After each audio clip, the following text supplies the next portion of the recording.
Ahí está. Bueno, segundo capítulo, segundo fascículo de esta historieta. Vamos a continuar con lo que es el Parkinson, ¿sí? Como dijimos, el Parkinson es una enfermedad neurodegenerativa, ¿está bien? Y la gran diferencia que tiene con el Alzheimer es que el Parkinson va a afectar la motricidad, la movilidad. Por eso los pacientes con Parkinson razonan bien, tienen, digamos, conciencia de lo que está pasando, pero lamentablemente pierden motricidad. Es una enfermedad neurodegenerativa que se produce por la pérdida de neuronas característicamente de la sustancia negra y en otras zonas del cerebro, y es un proceso crónico progresivo provocado por la degeneración neuronal en la sustancia negra, lo que conlleva una disminución en los niveles de dopamina. ¿Sí? ¿Cuál es el problema con el paciente con Parkinson? Vieron que tenemos un neurotransmisor excitatorio, que es la dopamina, como puede ser también la noradrenalina, la serotonina. ¿Estamos de acuerdo? Sí, profe. Bueno, acá el problema es con la dopamina. No por nada, se los voy diciendo desde ahora, pregunta de parcial, no por nada el tratamiento farmacológico necesario y obligado para el paciente con Parkinson es la ingesta o la administración del medicamento levodopa, que no es otra cosa que dopamina en pastillas o comprimidas. ¿Sí? Recuérdenlo. Paciente con Parkinson, lo que el tratamiento farmacológico va a tener involucrado la levodopa. Cuando ustedes tengan un paciente que ingresó al hospital por una fractura de cadera, pónganle, ¿no? Un paciente adulto mayor, pero que vean que en los medicamentos que toma levodopa, relaciónenlo directamente que ese paciente es un paciente con Parkinson.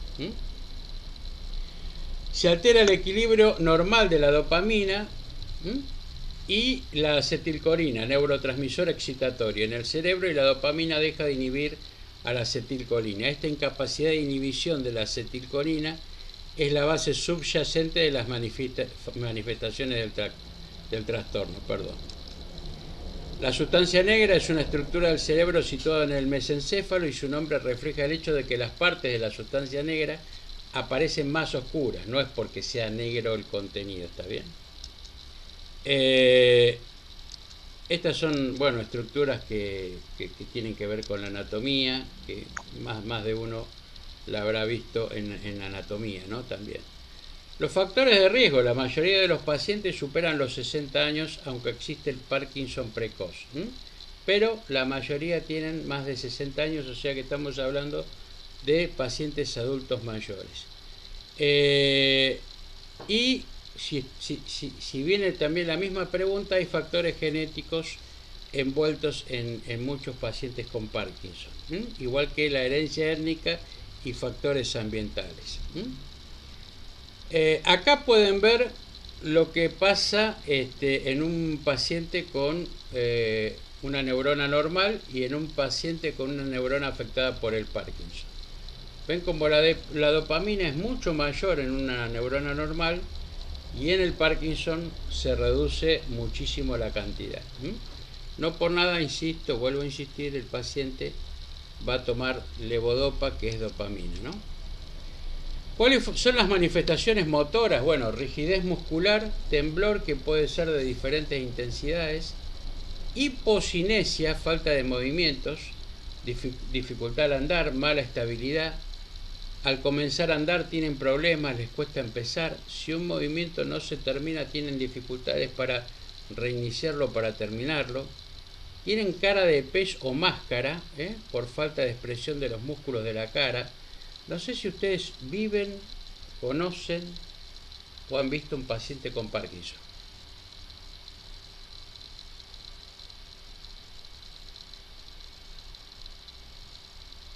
Sí, profe, yo vi un par, pero no les noté la cara de pez. O esa cara.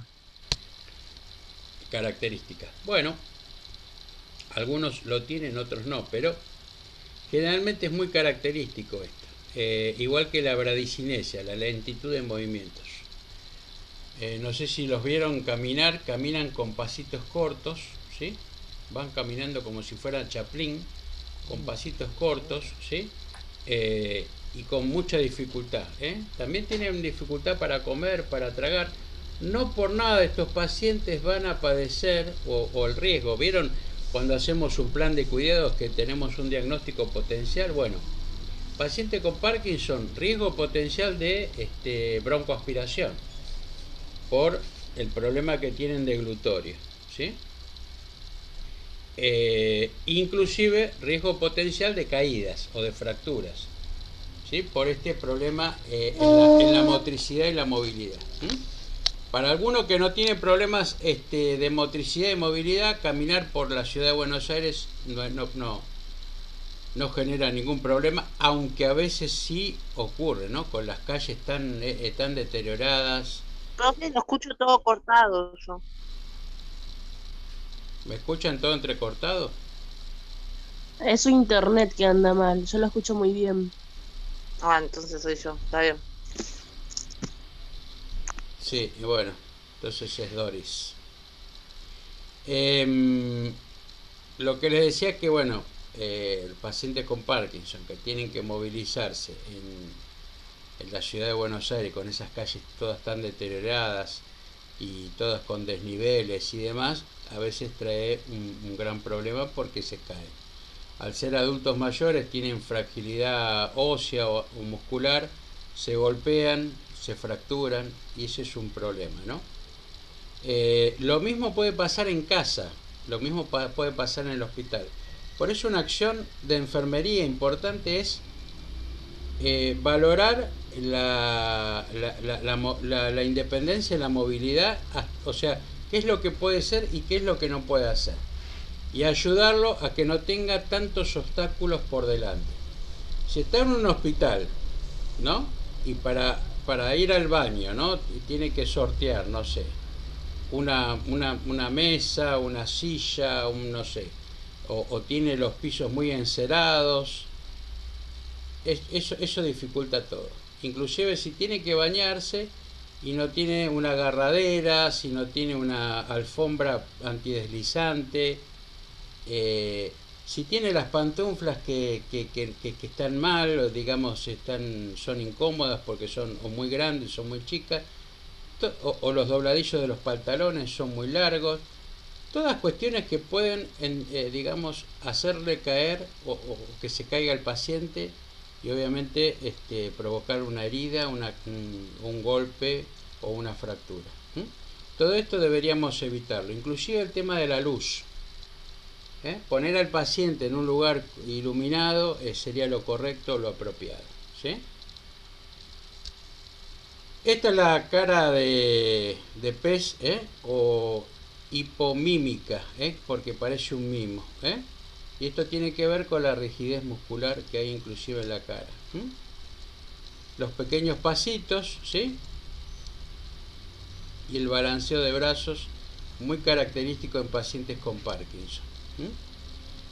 Las características no motoras: depresión y ansiedad, alteraciones cognitivas, trastorno del sueño, alteraciones sensoriales y dolor, y trastornos de la fusión motora.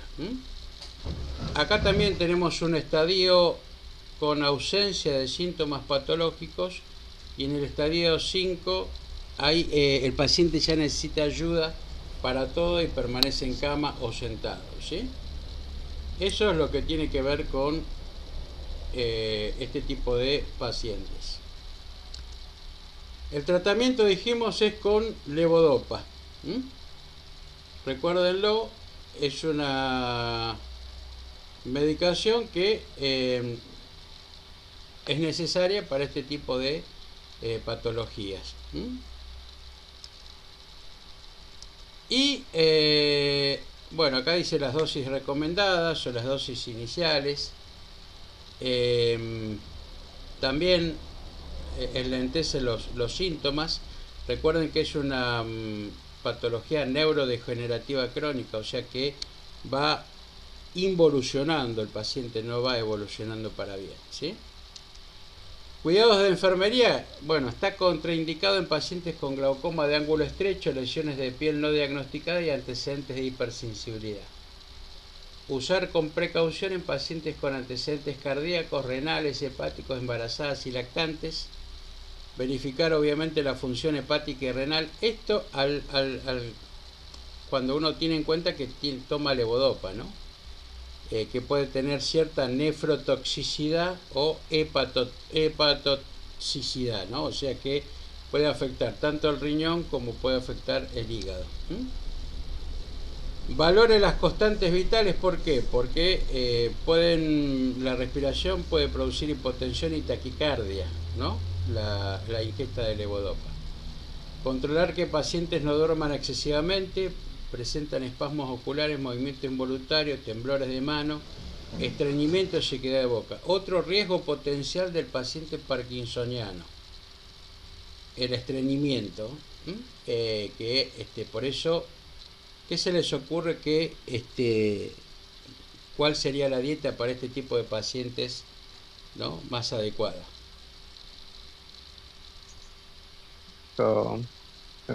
Comidas con mucha fibra, profe. Alimento con mucha fibra. Dieta, exactamente. Dieta con fibra, que tome líquido, que se hidrate bien.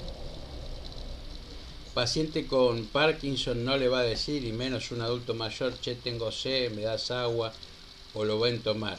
Generalmente los temblores que tienen en la mano hacen que él no pueda agarrar un vaso y que tenga en buena estabilidad, ¿no? Por eso a veces no toman nada. Si uno no lo estimula, si uno no lo ayuda, si uno no los acompaña, es un grave problema. Verificar la orina y sudoración en pacientes con tratamiento dopaminérgico, o sea, para tomar levodopa, es más oscura la orina. No suspender la toma de forma brusca.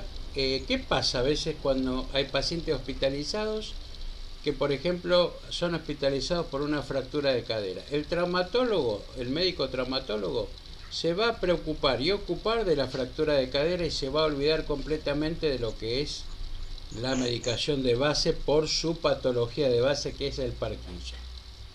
Chicos, recuerden, cuando están en una sala y ustedes reciben un paciente adulto mayor, no dejen de preguntarle a la fuente secundaria este tipo de cuestiones.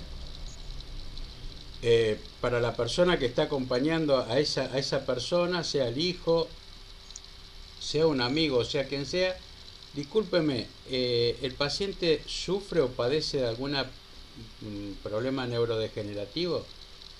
Sí, tiene Parkinson o tiene Alzheimer. Bueno, entonces recuerden de si está indicado en la hoja de indicación médica o la hoja de enfermería el tratamiento farmacológico. En este caso, si está tomando levodopa o no.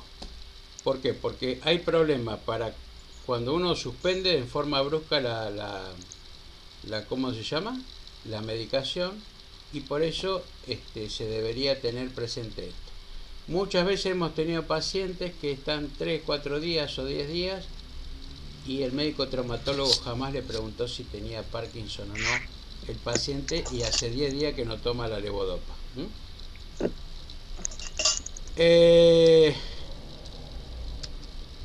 Bueno, hay un tratamiento quirúrgico también para el Parkinson, la palidotomía, pero bueno, esto lo van a ver en segundo, o la talamotomía, lo van a ver en segundo en enfermería quirúrgica, ¿sí?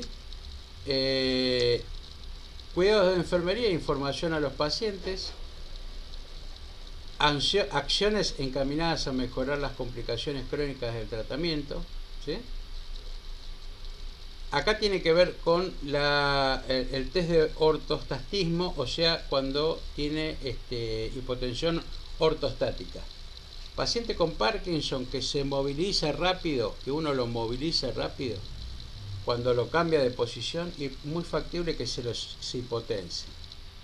Hay que tener mucho cuidado con esto.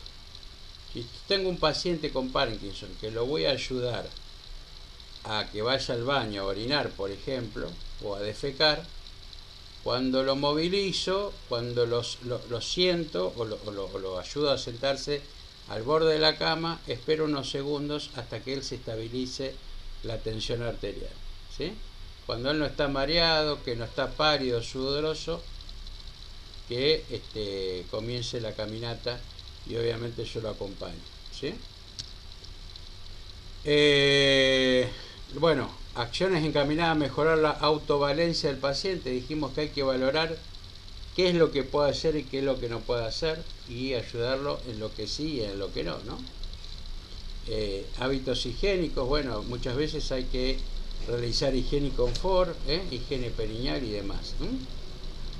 Acciones encaminadas, dijimos, a evitar la aparición de traumatismo y caídas, garantizar correctos hábitos del sueño porque obviamente no va a poder dormir. Estos son algunos de los diagnósticos de enfermería que están envueltos en un paciente con Parkinson, como afrontamiento ineficaz, impotencia, deterioro de la comunicación verbal por la fascia, ¿recuerdan? Trastorno de la imagen corporal o deterioro de la movilidad, que es lo más preponderante y fundamental en el paciente con Parkinson, ¿sí? El 11 de abril es el Día Mundial de la enfermedad de Parkinson.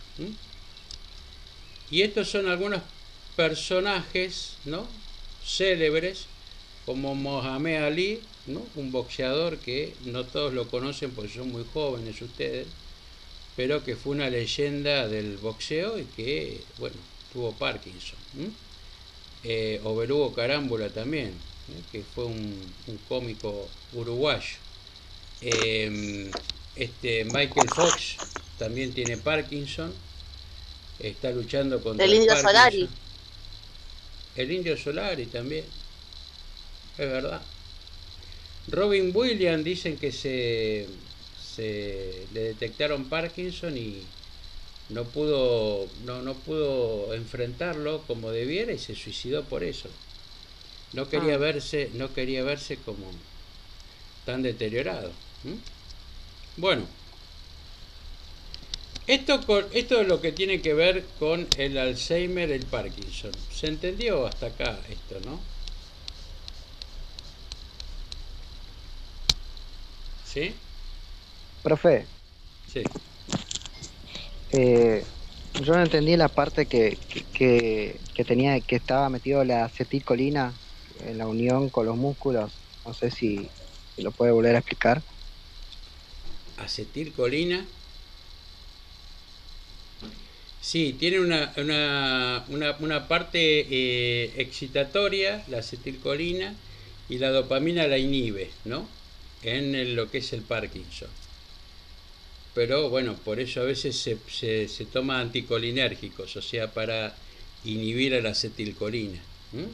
Recuerden que la acetilcolina es otro neurotransmisor excitatorio. Al respecto de esta cuestión que tiene que ver con la dopamina, inhibe a la dopamina, ¿no? Por eso a veces se toma anticolinérgicos. O sea que inhiben a la acetilcolina, que es el neurotransmisor. Claro, Yo pero quiero la hacer una acetilcolina, pregunta. Sí, Eric, perdón, ¿qué decías? la acetilcolina entonces no disminuye, solamente que inhibe la dopamina. Claro, exactamente. Acá tenemos un problema de dopamina. Y la acetilcolina en algún momento, en alguna circunstancia, va a inhibir a lo que es la dopamina. Por eso a veces se toma, entre otras cosas, anticolinérgicos. Pero a ver, chicos, lo que yo quiero es que traten de memorizar y de puntualizar que para el paciente con Parkinson el tratamiento farmacológico de elección es la de levodopa.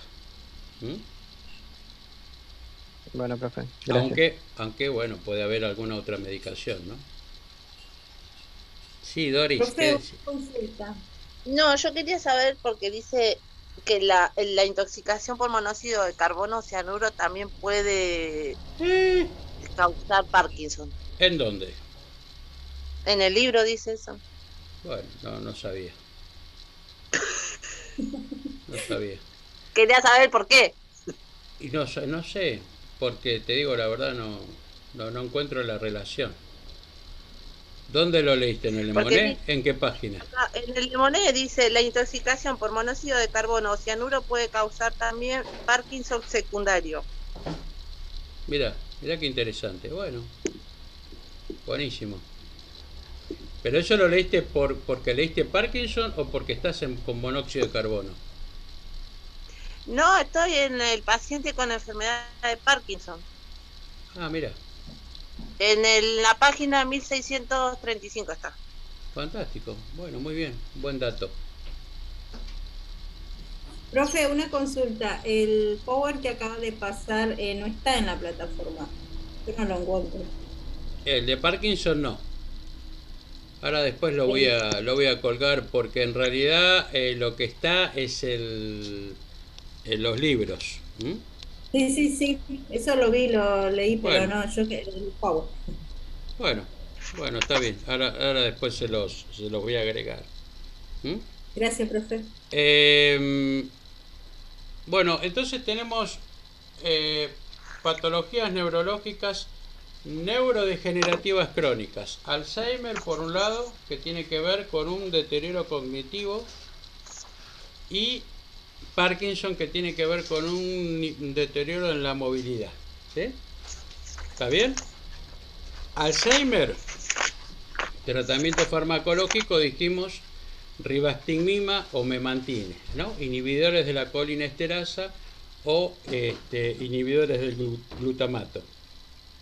Y en lo que tiene que ver con el Parkinson, dijimos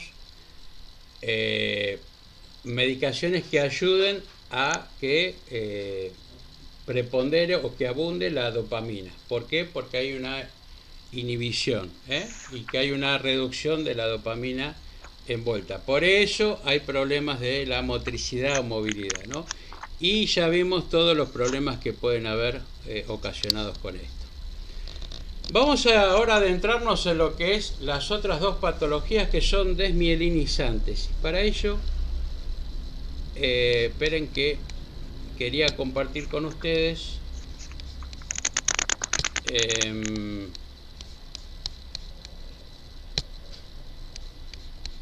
los las pero esperen que no me deja.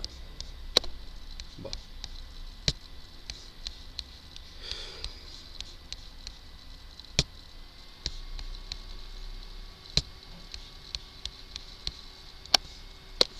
A ver,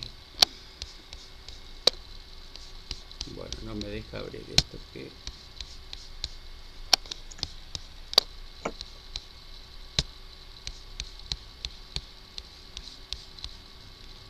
esperen que lo voy a abrir de acá.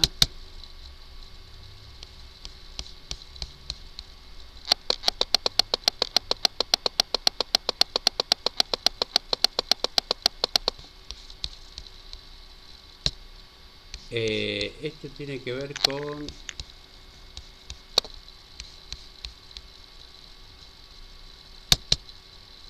la esclerosis múltiple y el Guillain-Barré. Para eso quería compartir con ustedes lo que dice directamente el libro.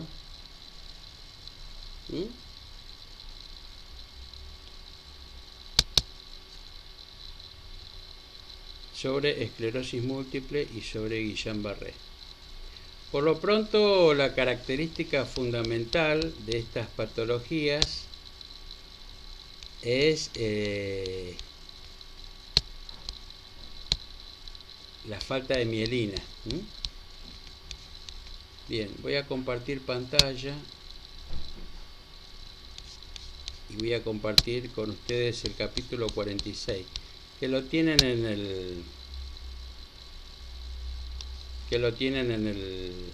el libro, ¿no? Y ahí en la clase, ¿sí?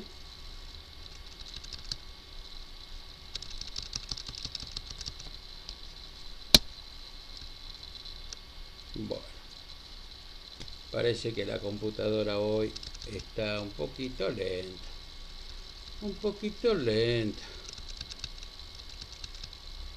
acá tenemos lo que es el paciente con Alzheimer en lo que es el libro, ¿está bien? Ustedes se pueden guiar por lo que es lo que es el libro, pero también lo pueden ver por el PowerPoint. Siempre recomendamos, chicos, que lean de la fuente más fidedigna, que es el libro, ¿no? A veces se nos pueden escapar algunos datos, como el que compartía Doris, ¿no? El paciente con esclerosis múltiple dice que es una enfermedad. ¿Lo pueden ver? ¿Lo están viendo igual que yo? Profesor, ¿qué página es? El capítulo 46 del libro Le Monnet, ya te digo, a ver. Gracias.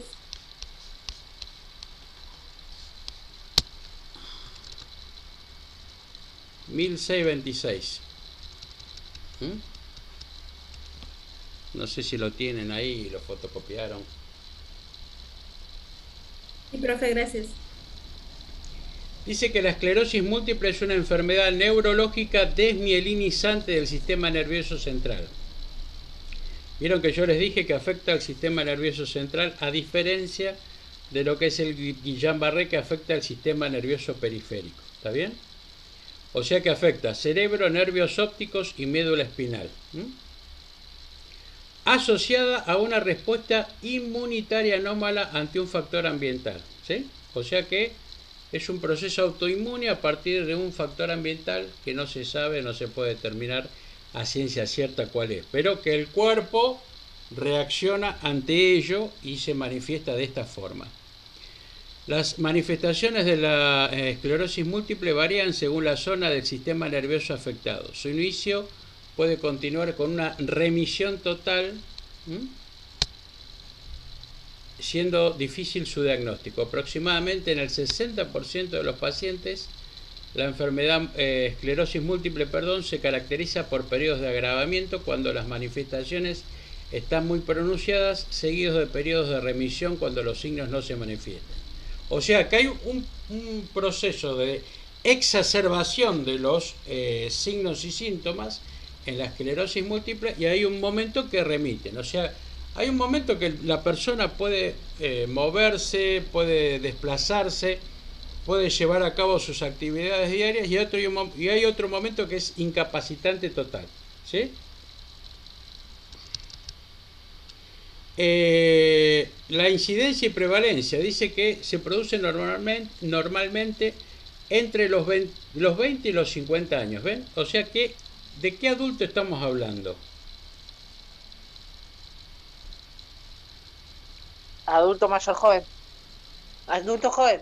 El adulto joven, claro, que es de los 20 a los 40 años, ¿sí? Y un poquito de 40 a 65, en realidad de 40 a 50 del adulto joven y del adulto mediano. La esclerosis múltiple es el trastorno desmielinizante del sistema nervioso central más prevalente y la causa principal de discapacidad neurológica en los adultos jóvenes. O sea que esto lo van a ver en pacientes con adultos jóvenes. No van a ver adultos mayores con esclerosis múltiple. No se ha comprobado un factor genético claro, pero algunos estudios indican que los factores genéticos pueden aumentar la susceptibilidad de algunos individuos. ¿Sí? Acá da datos concretos de lo que tiene que ver con Estados Unidos, que bueno, no, es un dato, digamos, que solamente es para dar una estadística, ¿no? Pero dice que se piensa que la esclerosis múltiple se produce como resultado de una respuesta autoinmunitaria, ¿ve?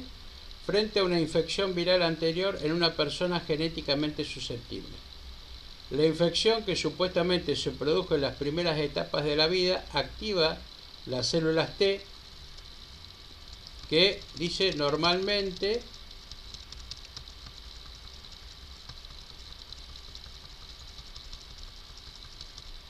entran y salen del sistema nervioso central a través de la barrera hematoencefálica, pero por una razón desconocida permanecen en el sistema nervioso central de las personas con esclerosis múltiple. Las células T facilitan la infiltración de otros leucocitos y a continuación se produce un proceso inflamatorio. La inflamación destruye la mielina, ahí está. Por eso decimos que la enfermedad es desmielinizante. Y los oligodendrocitos, células productoras de mielina, causando disfunción axonal. ¿Está bien? O sea, ¿qué quiere decir? Que los axones no funcionan como debieran a partir de la falta de mielina. ¿Sí?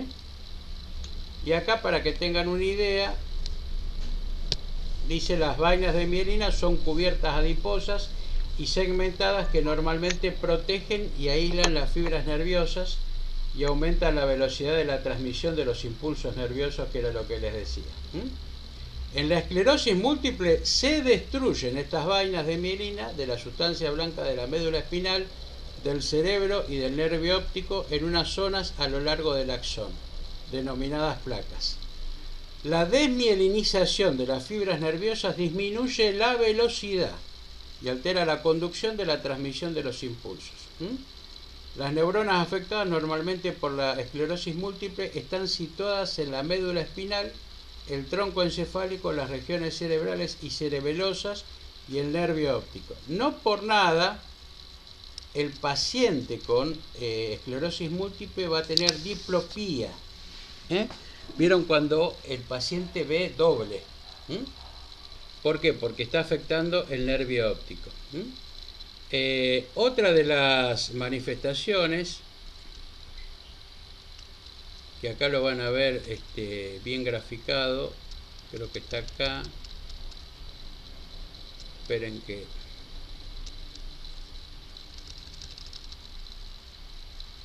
Acá está, ¿ven?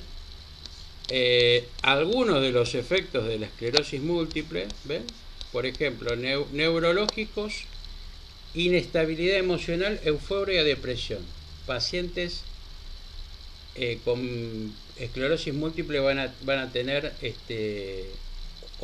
o van a estar muy excitados o van a estar deprimidos. Habla entrecortada, apatía, irritabilidad. Chicos, yo no sé si yo puedo contarles o no, pero bueno, a mí me lo manifestó, no creo que tenga problemas en ello, pero por ejemplo la profesora Klaus tiene su hijo con esclerosis múltiple, no sé si sabían.